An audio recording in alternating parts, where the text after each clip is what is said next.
Bonne nouvelle pour les gens atteints de cancer aux prises avec des troubles cardiaques. Un autre hôpital de Québec vient de se doter d'un appareil qui va permettre d'améliorer les diagnostics. Nicole Germain. Bonjour madame, comment ça va? Huguette Soucy a subi une chirurgie au poumon après que cet appareil d'imagerie médicale, le TEP, ait décelé une tache qui confirmait un diagnostic de cancer. On dirait que la tache s'arrête.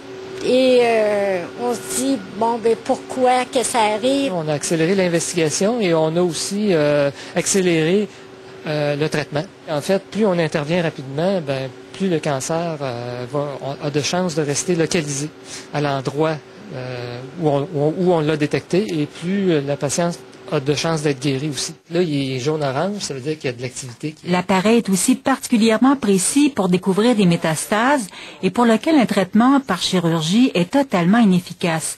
Le TEP peut déceler des métastases insoupçonnées par les autres technologies chez 20% des patients. Ce 20% de patients-là, si on n'avait pas eu la TEP, auraient été opérés pour rien, finalement, parce que leur maladie est déjà généralisée.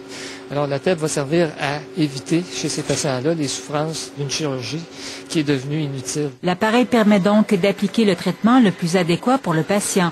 Un investissement, plaide le monde médical, pour lutter contre le cancer, devenu la première cause de mortalité au Canada. Mais c'est une maladie qui est quand même prévalente et qui, globalement, est en augmentation avec le vieillissement de la population. Baby boomer qui arrive vers l'âge de 50-55 ans, c'est l'âge où les cancers se manifestent. Le TEP peut utiliser par ailleurs des isotopes fabriqués par une autre technologie que celle des réacteurs nucléaires. Cela permet donc au Québec d'être moins vulnérable face à la pénurie actuelle d'isotopes médicaux. Nicole Germain, Radio-Canada, Québec.